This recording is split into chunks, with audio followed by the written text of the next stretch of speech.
नमस्कार, इन खबर में आपका स्वागत है। मैं विद्याशंकर तिवारी हूं। चंद्रयान 2 को सक्सेसफुली लॉन्च करने के बाद पूरी दुनिया से भारत को बधाई मिल रही है, लेकिन हकीकत ये नहीं है। हकीकत ये है कि पूरी दुनिया जल रही है। नासा ने चंद्रयान 2 के छोड़े जाने के बाद भारत के ऊपर तंज कसा था और जब वो ट्रोल हुआ उसके बाद उसने उस पर सफाई भी दे डाली थी। खैर, वो तो नासा की बात थी। उधर जो हमारा मुख्य कंपटीटर है चाइना, वो भी कह रहा है कि हम किसी भी स्पेस कंपटीशन में नहीं हैं और भारत ने जो भी प्रयोग किया है, जो भी लॉन्च किया है, उसमें हमें खुशी है। आगे चल करके हम उसके साथ सहयोग कर सकते हैं। लेकिन अंदर की बात ये है कि जो 3 देश हैं, चाहे अमेरिका, रसिया और चाइना, वो तीनों जो है स्पेस में हमसे मजबूत है और जो भारत को खतरा है वो चाइना से है।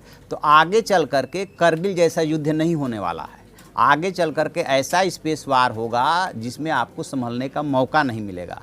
लिहाजा भारत उस तैयारी में जुट गया है कि यदि स्पेस वार होता है तो क्या वो कर सकता है और क्या नहीं कर सकता है, किस तरह से वो उसको रोकेगा और किस तरह से वो अटैक करेगा।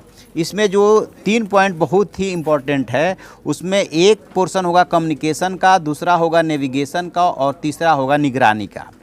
और उसमें फिर जो है वेपनाइजेशन और मिलिट्राइजेशन, ये 2 चीज़ों की तैयारी चल रही है स्पेस में।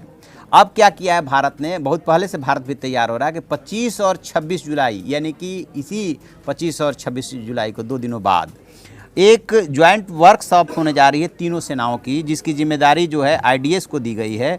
और उस ज्वाइंट जो वर्कशॉप होगी उसमें जो आईआईटी है और जो डीआरडीओ, उसने जो स्पेस को लेकर के अपने अनुभव और रिसर्च है वो उससे शेयर करेगा कि भविष्य में जो विपक्षी देश हैं या दुश्मन देश हैं, उनकी तरफ से क्या क्या चुनौतियां हो सकती है, किस तरह से चाइना यदि युद्ध छिड़ता है तो स्पेस में हमारे सैटेलाइट को जाम कर सकता है, सूचनाओं का आदान प्रदान रोक सकता है, किस तरह से हथियारों की तैनाती की जा रही है, भारत को अभी क्या क्या करने की ज़रूरत है, इस ज्वाइंट वर्कशॉप में जो है वो डिस्कशन होने जा रहा है। और ये अपने तरह की पहली वर्कशॉप होगी जो कि सिर्फ़ और सिर्फ स्पेस वारफेयर पे वहाँ पे चर्चा होगी।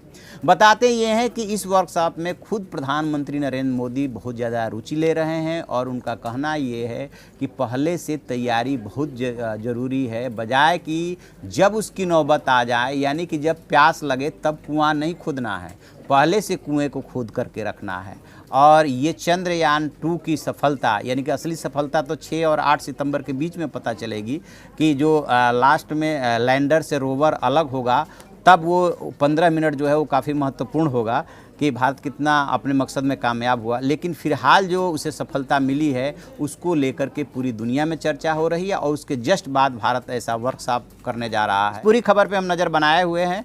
जो भी अपडेट और मिलेगा हम आपको अपडेट कराते रहेंगे। आप देखते रहिए हमारा डिजिटल चैनल इन खबर। Thank you.